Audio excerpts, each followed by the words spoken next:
Have you ever found yourself driving in a car and you're lost in thought?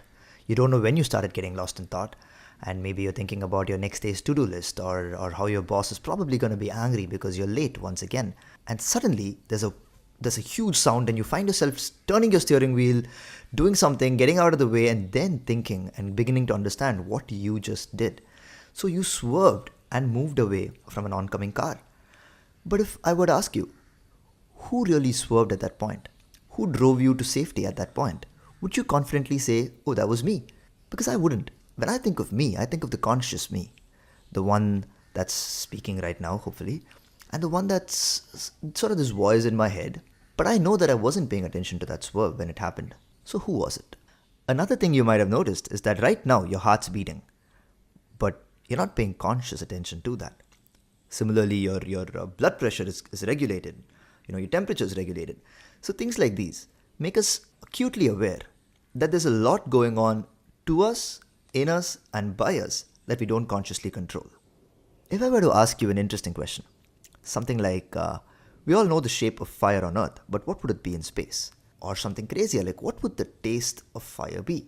Most of us feel an instantaneous surge of curiosity. It feels natural, easy, and effortless to feel curious, doesn't it? It's not too different from that glance that we get that makes us suddenly realize that we're attracted. And that attraction is instantaneous. So whether you feel instantaneous attraction or curiosity, you notice that there's something easy, effortless, and natural about it. Now let's contrast that with the actual job, I'm calling it a job, of finding the answer to a question like what the shape of fire would be in space. That requires thinking about, okay, what are the factors that change from the Earth to space, and maybe there's no gravity. So you begin to start this whole slow, deliberate process of thinking. And most importantly, you also have the choice whether to indulge in that question or not. Maybe you can go, you know what, I actually don't care that much about the shape of fire in space. Now, if we were to stop and do an exercise like we used to do in school, spot the six differences or something like that, we might find that on this side, this kind of thinking is natural, it's easy, and it's effortless. And on the other side, this is effortful, strenuous in fact, and it's also not very natural. It feels very deliberate. Now, what's even more interesting is that this mode of thinking is always on. An interesting question will make you feel curious whether or not you want it to. You can't just tell your brain, you know what, for the next few hours, can you just not get attracted to anybody or don't feel curious about something? I want to focus here. There's no way we can do that. But if you look at the other side, it's almost always off. You need to call upon this mode of thinking only when it's required. And you can definitely say something like, you know what, I'm not going to solve any of these problems for the next few minutes or for the next few years. And the last and perhaps most interesting feature is that this mode of thinking is super quick. It happens almost instantaneously, while on the other side, this mode of thinking is super slow, which gives the name to the book itself, Thinking Fast and Slow.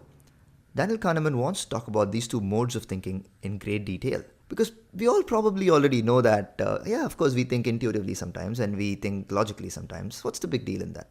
We want to take a really deep look at when our intuitions can be trusted, when they can't be, when thinking logically might be the best choice, when maybe it's not the best choice.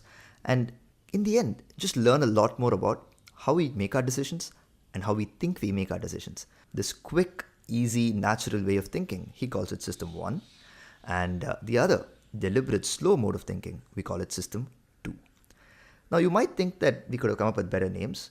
In fact, System 1 a lot of times is going to be called the intuitive part of the brain, or the natural or the quick thinking part of the brain.